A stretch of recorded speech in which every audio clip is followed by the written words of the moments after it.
Have you ever wondered why the Viet Cong were called Charlie in Vietnam? Well, want to know more? First, because I suspect there are at least a few people curious, and it pertains to how the name Charlie ultimately came about, let's discuss the origin of the term Viet Cong. This derives from Vietnam Con San, maybe on the pronunciation there, not sure, which just means Vietnamese communists. This was in turn shortened to just Viet Cong, with the first documented instances of such appearing in various Saigon newspapers in 1956. From here, Viet Cong was commonly further shortened to VC, which in the NATO phonetic alphabet is pronounced Victor Charlie, which gave rise to the further shortened Charlie designation. Speaking of letters and words, have you ever wondered what the B in spelling bee actually means? Well, essentially it means something to the effect of gathering or get-together. The earliest documented case of this word appearing with this meaning was in 1769, referring to a spinning bee, where people would gather to protest purchasing goods from Britain due to high taxes on those items. Other gatherings that were commonly labeled with bee were apple bee, logging bee, quilting bee, barn bee, hanging bee, sewing bee, field bee, and corn husking bee, among others. Basically, any sort of major competition or work gathering with a specific task in mind tended to get the bee label added on the end. With many of these bees being tedious work events, it was also customary to serve refreshments and provide entertainment at the end of the task.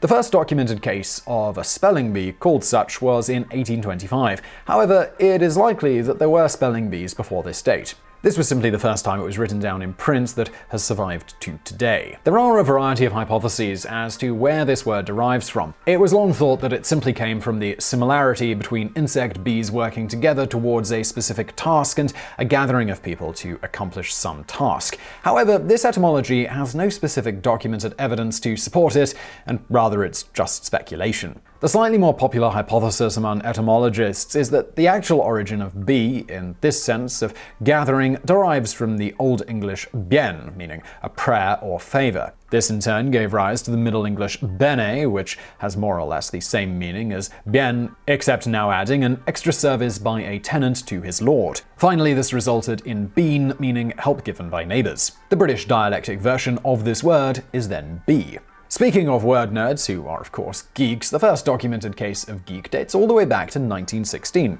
At the time, the term was used to describe sideshow freaks in circuses, typically attributed to those circus performers who were known for doing crazy things like biting the heads off of various small live animals or eating live insects and things like that. These performances were often called geek shows. The word geek comes from the word geck, which was originally a Low German word which meant someone who is a fool, a freak, or a simpleton. Moving on to the first documented case of nerd, this was in Dr. Seuss's If I Ran the Zoo in 1950. The specific text was, "A Nurgle, a nerd, and a seersucker too." It was just 1 year after the Dr. Seuss book in 1951 in a Newsweek article that we find the first documented case of nerd being used similarly to how we use it today. Specifically, they use it as being synonymous with someone who is a drip or a square. There are two popular hypotheses as to where the word derived from. The first is that it was perhaps derived from drunk spelled backwards, so knerd. This was fitting to describe people who studied instead of going out with friends and partying. Of course, there isn't actually any good evidence to support this idea. A somewhat more popular hypothesis suggests that it came from a modification of nut, specifically nerd, which meant stupid or crazy person, and was common in the 1940s, directly before the term nerd showed up. The word nerd ended up becoming fairly popular in the 1960s, and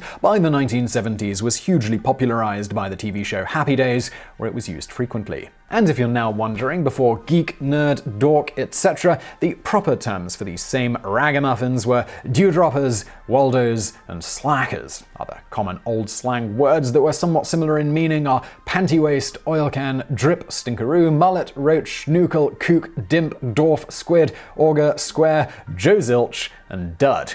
Finally, have you ever wondered where the word tip, as in to leave a tip, comes from? Well, we hope so, because we'd like your help appeasing the YouTube algorithmic gods lest they smite us and our channel, and by far the best way to do that is for you to watch our videos all the way to the end when you click on them. So if you'd like to leave us a little viral tip, keep watching to the end of this video, and all of our videos. It really does help. So, you might have heard that the few hundred-year-old definition of tip as referring to gratuity comes from to ensure promptness or similar backronyms, but this is not correct.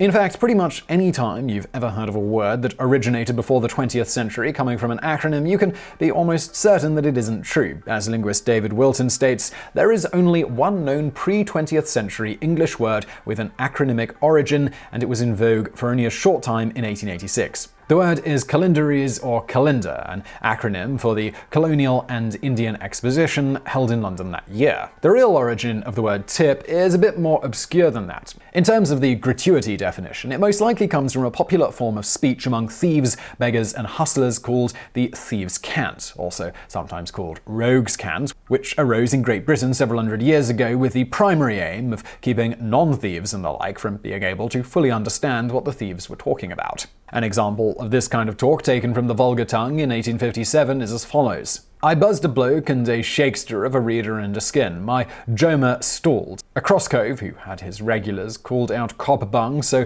as a pig was marking, I spieled to the crib, where I found Jim and had been pulling down Sawney for grub. He cracked a case last night and fenced the swag. He told me, as Bill had flimped a yak and pinched a swell of a fawny, he sent the yak to church and got 3 finnifs and a cooter for the Sawney.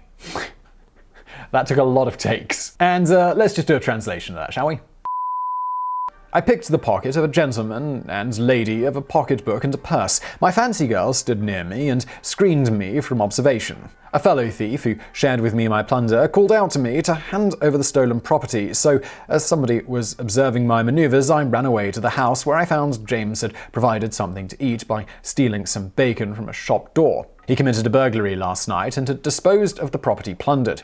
He told me that Bill had hustled a person and obtained a watch. He had also robbed a well-dressed gentleman of a ring. The watch he sent to have the works taken out and put into another case to prevent detection, and the ring realised him 3 £5 notes and a sovereign. In any event, one such slang word in the thieves' cant was tip, meaning to give or share. The first documented usage of tip this way dates back to 1610. At some point within the next century, this sense of the word spread to being used by non-thieves as referring to money given as a bonus for a service rendered, with the first documented instance of this definition popping up in 1706 in the George Farquhar play The Beau Stratagem. It says, "Then I, sir, tips me the verger with half a crown." As to the ultimate origin of the word tip in English, meaning anything, it first popped up in the 13th century, meaning end, point, top, probably from the Middle Dutch word tip, meaning utmost point or extremity.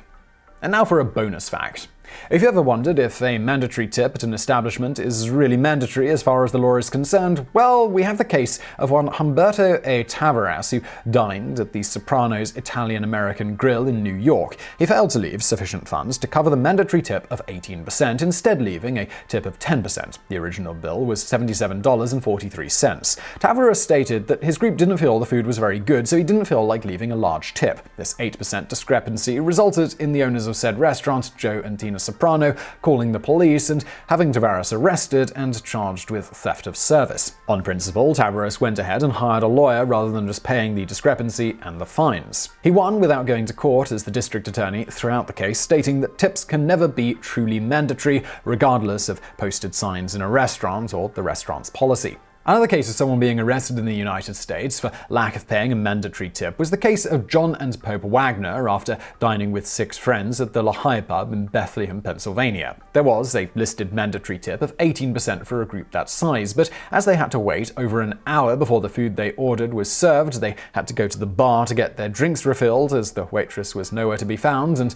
they had to get their own silverware and napkins from other tables as the waitress never came back when they requested them. They decided to leave no tip and explained to the bartender why they were refusing to pay the mandatory tip. The bartender didn't agree with them and just took the money for the bill, $73.87, and promptly called the police and had them arrested for not paying the 18% tip. In this case, within a week, the Northampton County District Attorney saw to it that the criminal charges were dropped against the couple, noting that this type of thing should be processed via civil court rather than criminal. So I really hope you found that video interesting. If you did, please do hit that thumbs up button below. Do not forget to subscribe. Brand new videos just like this every day of the week. For more from me, why not check out another channel I do called Highlight History? I'm linking to that below. And as always, thank you for watching.